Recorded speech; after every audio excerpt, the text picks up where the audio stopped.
반갑습니다. 오늘은 부활주일, 부활을 기념하는 주일로 지키는 날이죠. 모든 교회들이 이제 다 부활주일을 오늘 지키고 있을 것입니다. 자, 부활은 반드시 죽음이 전제되지 않고서는 성립할 수가 없습니다. 예수님은 십자가에서 모든 고통과 죄를 짊어지셨고 죽음을 경험하셨습니다. 그리고 그 죽음을 이기시고 사흘 만에 무덤에서 부활하셨습니다. 예수님의 부활은 우리 모두의 죽음에 대한 해답입니다. 인류의 가장 큰 공포인 죽음을 예수님께서 이기셨다는 것은 우리도 예수 안에서 죽음을 두려워하지 않고 영원한 생명을 얻게 되었다는 뜻입니다. 우리는 아담 안에서 모든 사람이 죽었다라고 성경은 말합니다. 그리고 그리스도 안에서 다시 새로운 삶을 살게 되었다라고 성경은 우리에게 이야기를 하죠. 죽었다라는 것은 바로 하나님과의 관계가 끊어졌다라는 것을 의미하는 것입니다. 고린도전서 15장 20절을 한번 보겠습니다. 그러나 이제 그리스도께서 죽은 자 가운데서 다시 살아나사 잠자는 자들의 첫 열매가 되셨도다. 사망이 한 사람으로 말미암았으니 죽은 자의 부활도 한 사람으로 말미암는도다. 아담 안에서 모든 사람이 죽은 것 같이 그리스도 안에서 모든 사람이 삶을 얻으리라. 아멘. 그렇습니다. 자, 사망이 한 사람으로 말미암았다. 죽은 자의 부활도 한 사람으로 말미암는다.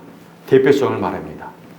모든 인류는 아담의 대표성으로 인해서 모든 사람이 죄악 가운데 들어가게 된 거죠.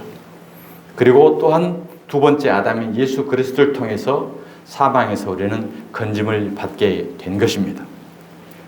아담 안에서 모든 사람이 죽은 것 같이 라고 이야기를 하죠. 아담은 에덴 동산에서 하와와 선악과를 따먹었던 그 사건을 우리는 잘 기억합니다.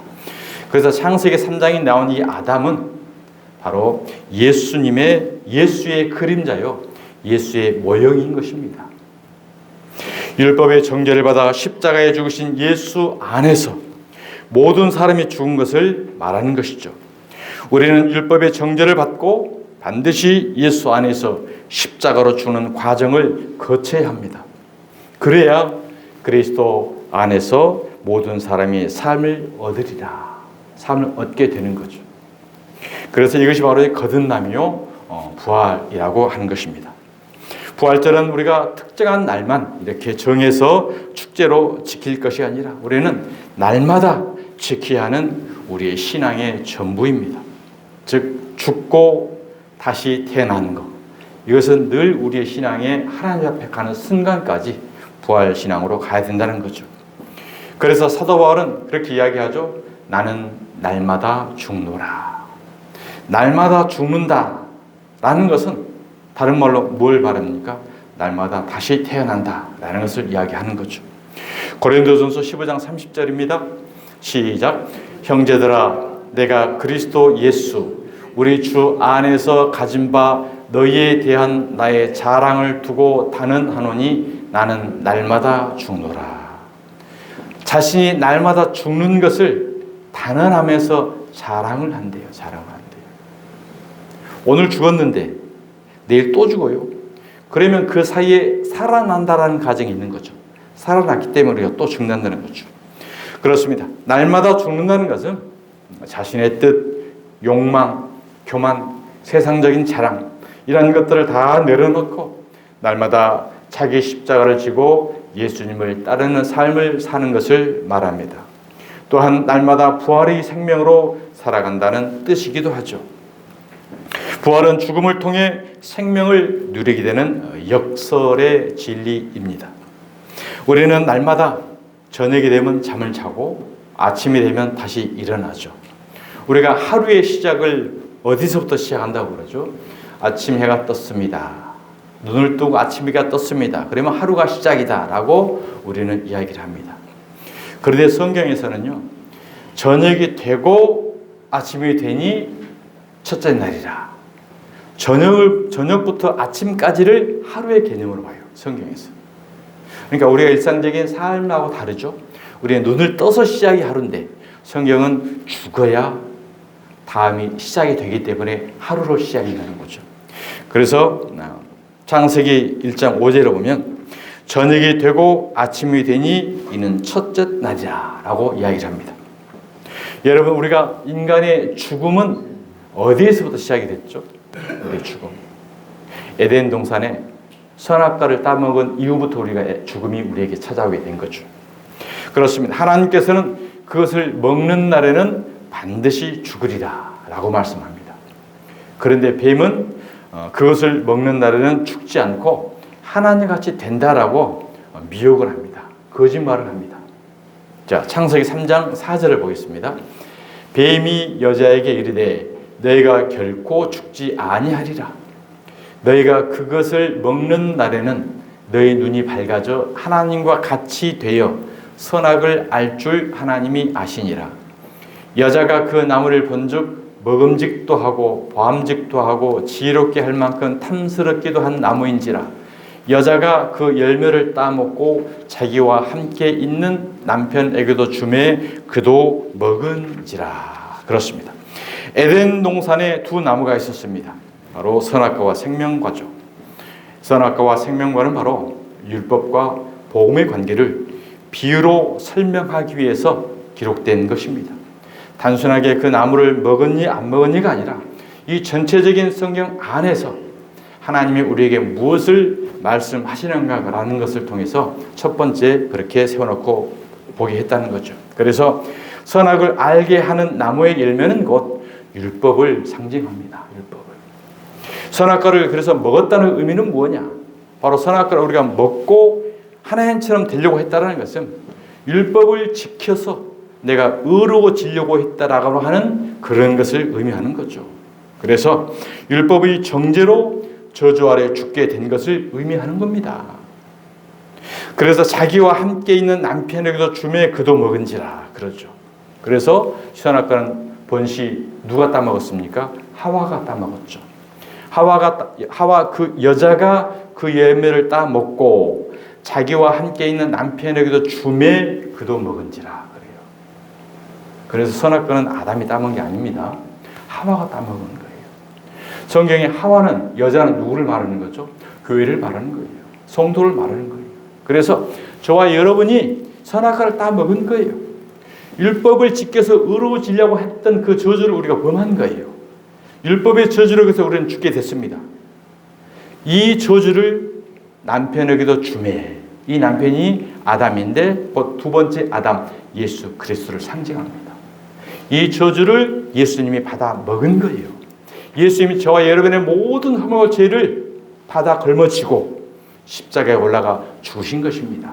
그렇기 때문에 아담이 열매를 따먹어서 모든 사람이 죄를 지었다라는 죄의 원흉을 아담에게 지은 것이 아니고 본시 하와가 범해서 우리의 모든 죄를 아담이 전가받은 것을 우리는 다시 한번 이 죄의 시작을 다시 정리해 봐야 됩니다. 오늘 우리가 모든 성경에 그러잖아요. 모든 아담 때문에 우리가 모든 죄의 주인이 되어버렸다라고 하잖아요. 그럼 예수 때문에 우리가 주인이 되어버린 겁니까? 아니죠. 6절 분명히 보세요. 여자가 그 나무를 본즉 먹음직하고 보암직하고 지혜롭게 할 만큼 탐스럽기도 한 나무인지라. 이게 바로 뱀의 유혹, 뱀의 미혹을 통해서 그래 이걸 먹으면 나도 하나님처럼 되겠구나. 율법을 지키면 나도 의로운 자가 되겠구나 라는 말씀인 거예요. 그렇기 때문에 구약의 오늘 율법을 철저하게 지키라는 것은 뭐예요? 다른 말로 선악과를 딱 먹어. 그럼 너도 하나님같이 될 수 있어 라는 말로 비유가 될 수 있다는 얘기예요. 자, 여자가 그 열매를 따먹고 자기와 함께 있는 남편에게 주매 그도 먹었다라고 성경은 우리에게 분명히 말씀을 합니다. 자, 이것은 신약에 와서 예수님께서 공생애를 시작하실 때 요단강에서 세례 요한에게 세례를 받으시는 모습으로 그 실체가 서서히 이제 드러납니다. 자, 예수님의 세례는 무엇이었습니까? 율법의 정죄를 받은 온 인류의 저주를 예수님께서 전가받은 것을 의미합니다. 하와가 선악과를 따먹고 이 선악과를 예수에게 줬더니 아담에게 줬더니 아담이 먹은 것처럼 세례 요한을 통해서 우리의 모든 율법의 정죄를 받은 모든 인류의 죄를 예수에게 전가시키는 그런 의미의 세례였다는 거죠. 자, 세례 요한은 누굽니까? 제사장이죠. 구약의 마지막 제사장, 그리고 율법의 마지막 상징, 그리고 예수님은 복을 의미하는 거예요. 그러니까 구약의 율법의 마지막 주자가 예수님에게 모든 인류의 죄를 전가 뒤집어 씌운 것을 하와가 아담에게 준 거하고 같은 맥락으로 우리가 봐야 된다는 거죠. 자, 구약의 대속죄일에는 대제사장이 이스라엘의 모든 죄를 속죄 제물인 염소에게 안수합니다. 그래서 이 안수에서 모든 1년에 한 번 이스라엘 모든 민족의 죄를 염소에게 안수해서 다 전가를 뒤집어 씌워서 이 염소를 죽여요. 죽이고 그 피를 지성소에 가서 뿌림으로 말미암아 이스라엘 백성들의 모든 인류의 죄를 다 속하는 거예요. 그래서 예수님은 대속 제물로 우리에게 온 것입니다. 자, 이처럼 예수님께서 우리의 죄를 담당하시려고 속죄 제물로 오셔서 그 제물의 그 죽은 피를 십자가에서 다 흘려 주신 것입니다. 자, 마태복음 3장 13절을 보겠습니다. 이때에 예수께서 갈릴리로부터 요단강에 이르러 요한에게 세례를 받으리 하시니 요한이 말려 이르되 내가 당신에게서 세례를 받아야 할 터인데 당신이 내게로 오시나이까. 예수께서 대답하여 이르시되 이제 허락하라, 이제 허락하라. 때가 됐다는 거죠. 우리가 이와 같이 하여, 우리가 무엇입니까? 우리가 구약과 신약, 율법과 복음, 이 관계를 이야기하는 거예요. 하여 모든 의를 이루는 것이 합당하니라. 모든 의를 이루는 그 장소가 어디였습니까? 십자가였죠. 그러니까 네가 세례 요한 율법의 마지막 주자인 네가 율법의 모든 구약의 정죄를 나에게 등 뒤집어 씌워라. 내가 대속 제물 나에게 씌워라. 그래서 내가 십자가에 올라서 죽을 거야. 그래야 우리는 이 의를 이룬다 라는 것을 이야기하는 것입니다. 합당하니라. 예수께서 세례를 받으시고 곧 물에서 올라오실새 부활하신 것입니다. 죽고 부활, 이게 죽고 부활이에요. 하늘이 열리고 하나님의 성령이 비둘기같이 내려 자기 위에 임하심을 보시더니 예수님이 십자가에 죽으시고 부활하시고 승천하시고 예수님께서 보내신 성령, 이 성령이 이제 우리에게 임한다는 거죠. 예수에게 임하시더니 하늘로부터 소리가 있어 말씀하시되 이는 내 사랑하는 아들이요 내 기뻐하는 자라 하시니라. 아멘. 내 사랑하는 아들이요 내 기뻐하는 자라. 왜요? 성령이 임했기 때문에. 이것을 에베소서 1장 5절에서는 또 이와 같이 말씀을 합니다. 자, 그 기쁘신 뜻대로 우리를 예정하사 예수 그리스도로 말미암아 자기의 아들들이 되게 하셨으니. 사도 바울은 구약의 에덴 동산의 선악과의 사건, 아담과 하와의 사건, 예수님의 세례 사건, 예수님의 십자가 사건, 이걸 통틀어서 지금 정리해 준 말씀이 1장 5절 말씀이에요. 하나님께서 창세전에 아버지의 기쁘신 뜻대로 저와 여러분을 하나님이 기뻐하셔서 우리를 예정하시고 예수 그리스도로 말미암아 예수 그리스도에게 율법의 정죄를 받아서 모든 우리의 죄를 거기다 전가시켜서 그를 십자가 위에 올리서 죽임으로 말미암아 그 피로 인해서 우리가 죄사함을 받고 거룩하고 흠이 없는 하나님의 아들이 되었다라는 것을 우리에게 말씀해 주고 있는 것입니다. 우리는 율법의 정죄를 받고 그리스도와 함께 십자가에 못 박혀야 의로운 자로 다시 살게 되는 것입니다. 그렇기 때문에 우리가 해야 할 것은 무엇입니까? 우리는 사도 바울의 고백처럼 날마다 예수 그리스도와 함께 십자가에 죽는 것입니다. 나는 날마다 죽노라라는 이 믿음의 신앙을 우리는 견지하고 갈 때에 우리는 끊임없이 반복적으로 다시 사는 은혜 가운데 거하게 되는 것입니다. 갈라디아서 2장 19절 말씀입니다. 내가 율법으로 말미암아 율법에 대하여 죽었나니. 그러죠. 사도 바울도 이 고백을 하고 있는 거예요. 예수님께서 율법의 정죄를 받아서 십자가에 죽은 것처럼 나도 그것을 예수 그리스도를 나의 구주로 믿고 십자가의 복음을 믿는 거기 때문에 내가 율법으로 말미암아 율법에 대하여 죽었다라고 고백하고 믿고 있는 거죠. 그렇게 한 이유는 무엇인가? 이는 하나님에 대하여 살려 함이라. 그래서 우리는 율법에 대해 정죄를 받아 죽는 것이 예수님과 함께 십자가에 죽는 것이고, 이것을 믿는 것이 예수님과 함께 부활되는, 거듭나는 은혜의 믿음의 삶인 줄 믿습니다. 내가 그리스도와 함께 십자가에 못 박혔나, 이것이 우리의 믿음이에요. 믿음. 우리가 직접 혼자 스스로 올라갈 수 없잖아요. 어떻게 해요? 예수를 나의 구주로 믿고 예수가 나의 왕이요, 나는 그분 앞에 무릎을 꿇고 그분을 경배한다라는 이 신앙, 이 믿음 때문에 예수와 연합이 된 겁니다. 이 믿음으로 인해서 우리 예수가 연합이 되고 하나가 된 거예요. 하나가 되어져서 그리스도와 함께 십자가에 못 박힌 걸로 인정을 해준다는 거죠.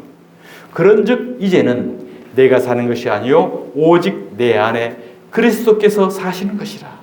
이제 내가 육체 가운데 사는 것은 나를 사랑하사 나를 위하여 자기 자신을 버리신 하나님의 아들을 믿는 믿음 안에서 사는 것이라. 저와 여러분 지금 믿음 안에서 사는 것은 나는 내 몸이 아닌 거예요. 내 몸 안에 누가 산다고요? 그리스도께서 사시는 것이라. 그리스도께서 어떻게 사십니까? 성령으로 산다는 거죠.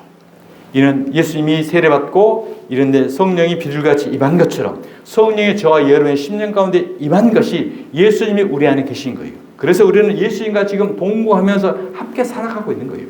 이것이 바로 그분을 모셨기 때문에 우리 몸은 성전이다 라고 성경은 우리에게 말합니다. 내가 하나님의 은혜를 패하지 아니하노니 만일 의롭게 되는 것이 율법으로 말미암으면 그리스도께서 헛되이 죽으셨느니라. 이 갈라디아서 2장 21절 말씀, 이 말씀이 오늘까지 지금까지 쭉 했던 말씀의 결론이기도 해요. 율법으로 말미암으면 율법으로 말미암지 않는다는 거잖아요. 율법으로 말미암으면 그리스도께서 헛되이 죽으셨느니라. 그러니까 율법을 다시 거슬러 올라가면 무엇이었죠? 선악과였죠. 선악과를 먹는 거죠. 선악과를 범하는 거죠. 이것이 바로 율법으로 말미암는다는 거예요. 그러니까 구약의 율법, 구약 전체를 한마디로 말하면 율법이에요. 율법. 지키면 살고 안 지키면 죽어. 이게 율법이죠. 그런데 우리는 열심히 지키려고 한다는 거죠. 왜? 지키면 살고 안 지키면 죽어. 그래서 어떻게 지켜서 살려고 한다는 거죠. 지켜서 살라고 하는 자체가 우리에게는 뭐예요? 저주예요. 지킬 수 없어서 우리는 저주받았구나, 죽었구나.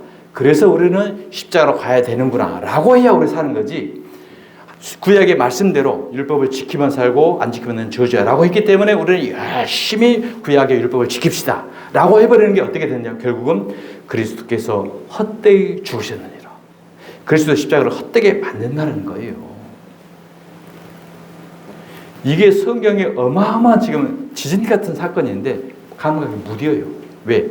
우리는 늘 그 의식 속에 빠져있기 때문에 열심히 뭔가를 해야 된다는 거고, 성경을 전체 통으로 보지 않고 단어적으로 이렇게 보기 때문에 봐라, 지키려고 했지 않느냐, 안 지키면 저주받는다고 했지 않느냐, 지켜야지, 열심히 지키자, 예수도 믿고 열심히 지키자. 이게 영적 간음입니다. 여자와 여자의 동성이고 율법과 복음의 남자와 남성의 동성이고. 그러니까 성경을 그냥 학문적으로 연구만 해버리면 이 성경 자체가 그냥 히스토리가 되어버리는 거고, 이스라엘 역사가 되어버리는 거예요. 이 안에 하나님의 의도와 뜻, 이것을 우리가 깨닫지 못하고 한다면 하나님을 가장 열심히 믿었는데도 불구하고 가장 잘 믿은 게 어떻게 되어버린다고요? 가장 저주받는 쪽으로 가게 된다는 거예요. 이게 무서운 것입니다. 그게 누구였습니까? 사도 바울이었잖아요.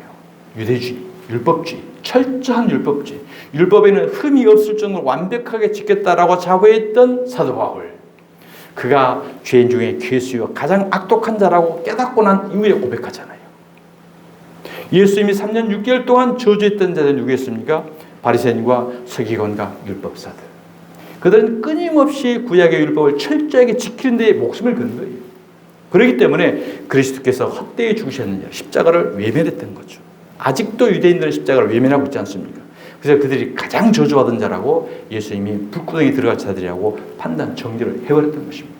사랑하는 여러분, 성경의 전체는 예수님을 설명하는 거고, 예수님의 내용은 바로 이 십자가 사건을 설명하는 것입니다. 십자가에서 죽으시고 부활한 거, 이게 성경의 전체예요. 전체. 우리는 이것만 붙잡고 이것만 믿고 가는 것이 우리의 신앙인 줄 믿으시길 바랍니다. 사랑하는 성도 여러분, 우리는 그리스도 안에서 하늘에 속한 영생의 모든 신령한 복을 자들입니다. 믿습니까? 예수 그리스도 십자가를 믿는 자가 바로 신령한 복을 받는 자들인 거예요. 이 예수 그리스도 십자가를 믿고 그의 율법도 철저히 지키자라고 하는 것은 예수를 믿는 게 아닙니다. 이건 종교 생활인 거예요. 종교 생활. 예수의 피로 속량곧 죄사함을 받지 못하였다면 영원한 지옥 형벌에 들어가게 되는 것입니다. 창세전에 택하여 주시고 기쁘신 뜻 가운데 예정하여 당신의 아들이 되게 하시려고 우리를 예수의 피로 속량을 받게 하셨다는 이 사실 하나만으로도 우리는 그 어떤 상황에서도 하나님께 감사하지 않을 수가 없는 것입니다. 이것이 바로 부활신앙입니다. 그래서 하나님의 뜻은 항상 기뻐해라, 쉬지 말고 기도하라, 범사에 감사하라는 것입니다. 그런데 여러분, 우리의 실상, 우리의 현실은 어떻습니까? 항상 분노하고 쉬지 않고 원망하고 범사에 불평하는 자들이 않습니까? 왜 그럴까요? 그 이유는 우리가 생각하고 바라는 복과 은혜라는 것이 성경이 말하고자 하는 복과 은혜가 다르기 때문입니다. 우리는 태어날 때부터 조상 대대로 물려받은 이 세상의 가치관을 가지고 성경을 봅니다. 그래서 성경의 단어들을 세상의 가치관으로 이해하고 해석하려고 한다는 거죠. 그래서 마가복음 7장 7절에는 사람의 계명으로 교훈을 삼아 가르치니 나를 헛되이 경배하는도다.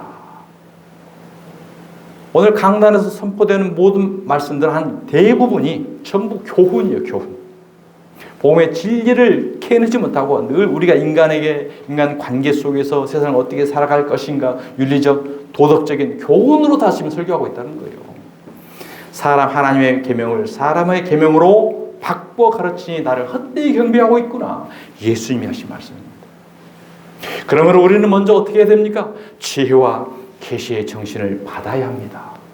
이 하나님의 지혜와 계시의 정신을 없으면 단지 성경은 역사고 그 히스토리고 이 예수의 이야기를 보지 못하는 거예요. 자, 에베소서 1장 8절입니다. 시작. 이는 그가 모든 지혜와 총명을 우리에게 넘치게 하사 그 뜻의 비밀을 우리에게 알리신 것이요 그의 기뻐하심을 따라 그리스도 안에서 때가 찬 경륜을 위하여 예정하신 것이니 그렇습니다. 그가 모든 지혜와 총명을 우리에게 넘치게 하사. 그래서 사도 바울은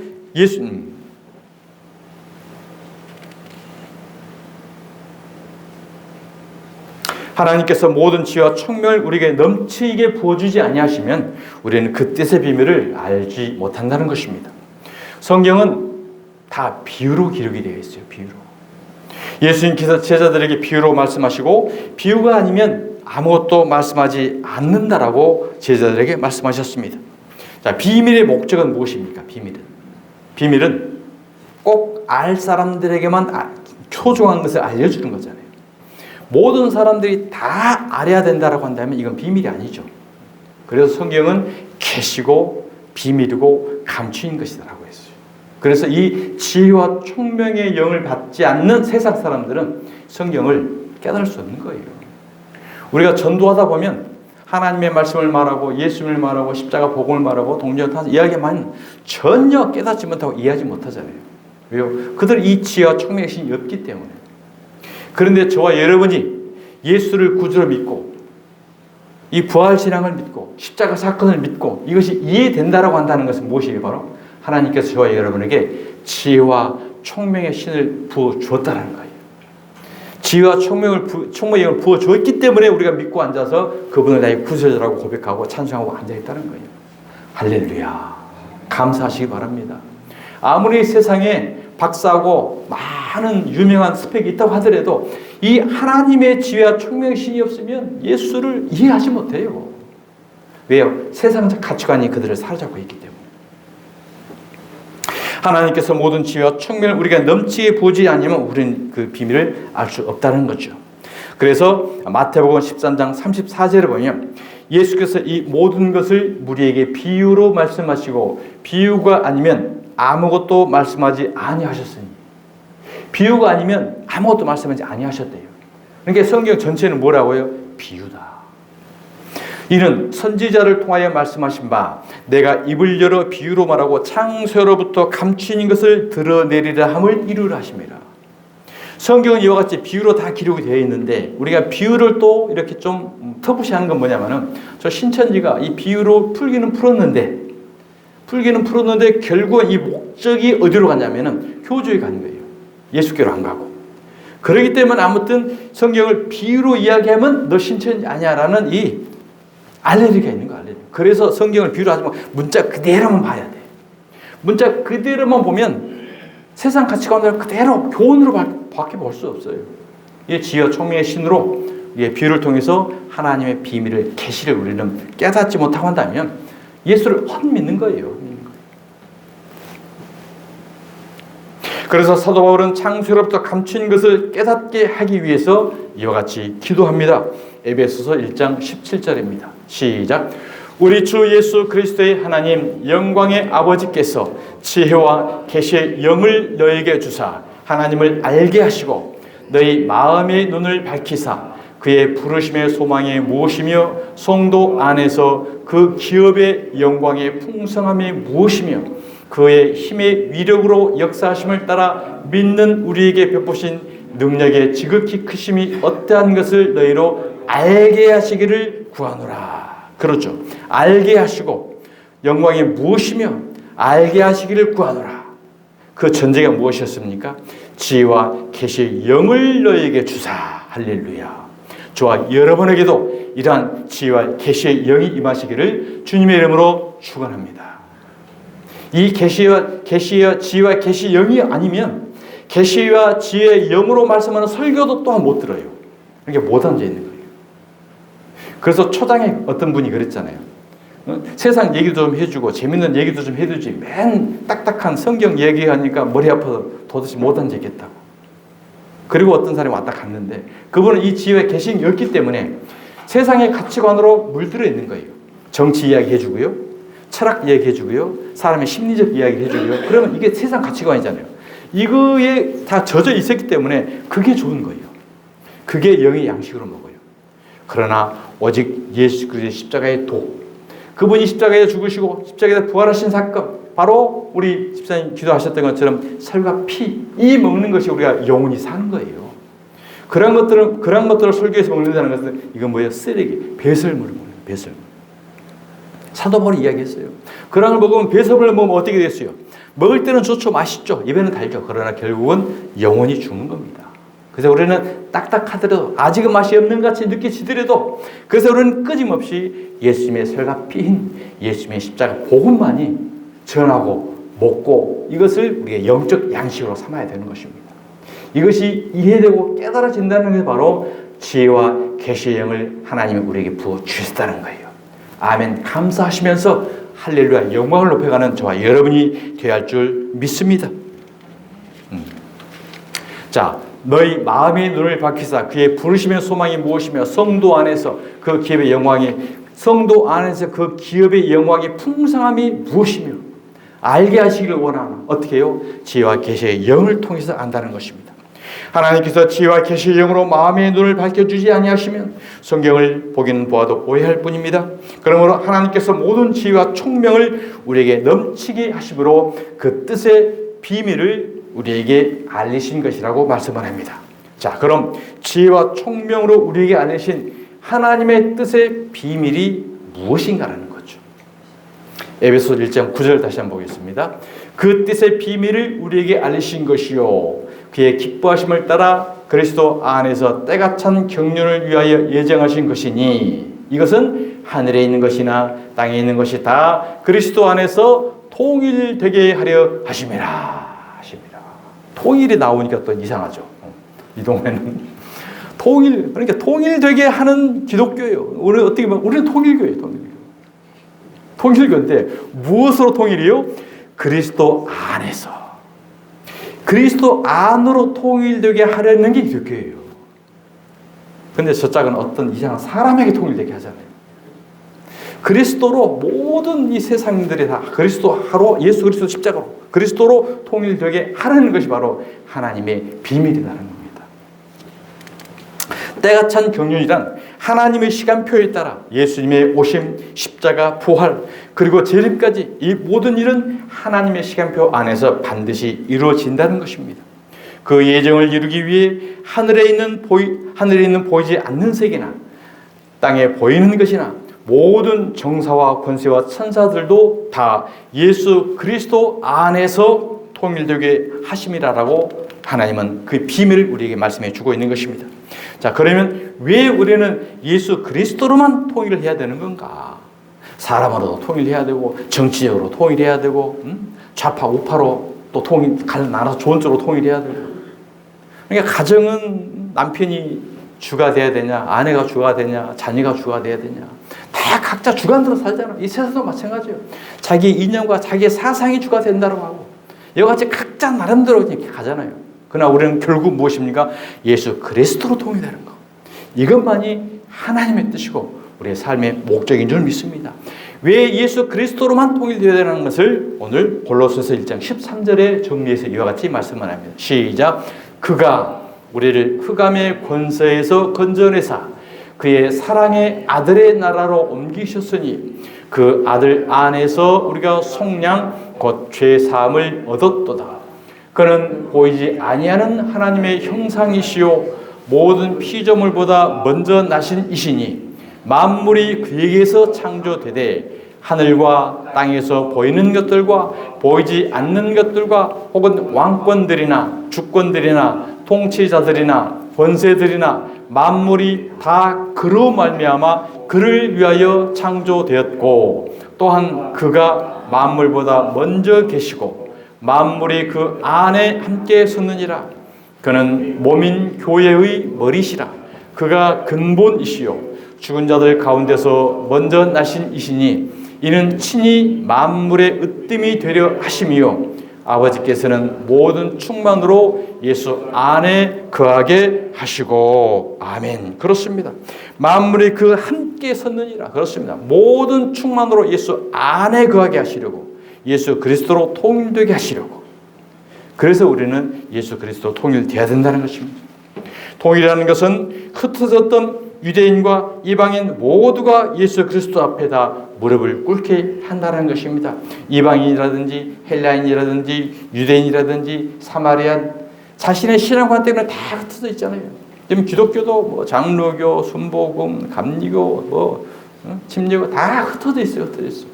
이 흩어져 있던 것들이 무엇이요? 각자 나름대로의 그 교리를 갖고 있기 때문에 그런 거죠. 이러한 것들이 전부 우리가 하나가 되어야 되는 것, 예수 그리스도로 통일되어야 하는 것이 바로 하나님의 뜻입니다. 지성소와 성소의 관계에 가로막혀 있는 산발선이 무엇이었습니까? 휘장이 있어요. 휘장. 예수님이 십자가에 올라가심으로 육체가 찢어질 때에 그 휘장이 찢어졌습니다. 지성소와 성소를 가로막는 이 산발선을 찢어버리는 게 예수님의 몸인 것처럼 저와 여러분도 예수 그리스도로 모든 것이 하나 통일돼야 되는 것이 하나님의 뜻인 줄 믿습니다. 이념과 사상으로 기독교가 앞장서서 가려는 것은요, 통일을 반대하는 행위예요. 하나님의 말씀에 반대되는 거예요. 예수 그리스도로 통일되면 이념이 필요했고 사상이 무엇이 필요했습니까? 이러한 것들은 곁가지들이에요. 본질은 말이에요. 근본은 예수 그리스도라고 했잖아요. 교회가 왜 거기에 나가서 엉뚱한 곳에 지금 다른 방향을 향하여 가고 있냐는 거죠. 결국 예수 그리스도에게 무릎 꿇지 않고 복종하지 않은 자들은 심판하여 영원한 지옥 형벌에 넣어버리는 것입니다. 사탄은 예수에게 무릎을 꿇지 못하게 하고 통일되지 못하게 합니다. 선악과를 따먹으면 너도 하나님처럼 되리라라는 거짓으로 유혹합니다. 이 유혹이 아담의 모든 후손들에게 다 들어있습니다. 이것이 바로 인본주의입니다. 그래서 노래도 내 인생은 나의 것. 저와 여러분의 인생은 나의 것입니까? 아닙니다. 내 인생은 누구예요? 하나님의 것이 하나님의 것. 성도는 내 인생은 나의 것이 아니라 바로 하나님의 것입니다. 너희 몸은 너희가 하나님께로부터 받은 바 너희 가운데 계신 성령의 전인 줄을 알지 못하느냐.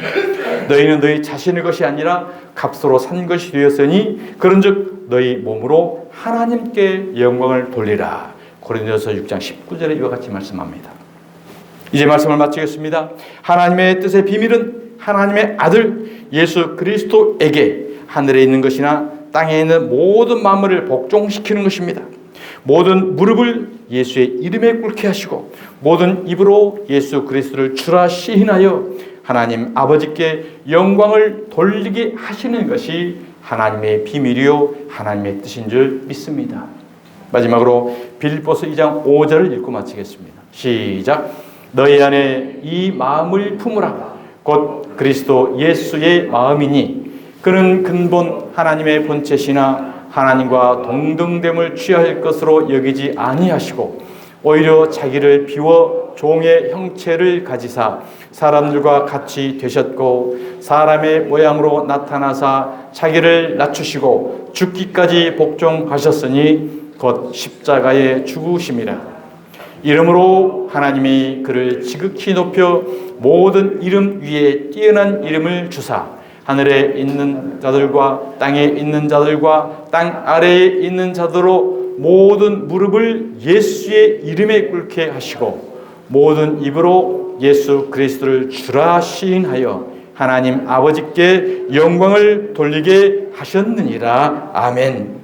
사랑하는 주님의 성도 여러분, 늘 예수의 이 마음을 품으시고 항상 기뻐하고 감사함으로 하나님 아버지께 영광을 돌리는 믿음의 복된 삶을 살아가시는 저와 여러분이 되시기를 주님의 이름으로 축원드립니다. 아멘. 하나님 아버지 감사합니다. 예수 그리스도를 우리의 구주로 모시고 예수 그리스도 앞에 무릎을 꿇고 예수에게 복종을 하며 우리의 인생은 우리의 것이 아니라 하나님의 것임을 고백하면서 아버지의 뜻대로 살아가기를 원하오니 성령의 충만한 은혜 가운데 이 말씀을 통해서 우리를 통치하시고 지배하시고 인도하시고 붙들어 주시옵소서. 주품의 교회가 주님의 품인 교회가 되기를 원합니다. 주님의 주품의 교회 모든 성도들이 이와 같이 하나님의 비밀 가운데 있는 하나님의 거룩한 성도를 되기 원하니 주여 붙드시고 구워 살펴주시고 인도하여 주시옵소서. 거룩하신 예수님의 이름으로 기도드리옵나이다. 아멘.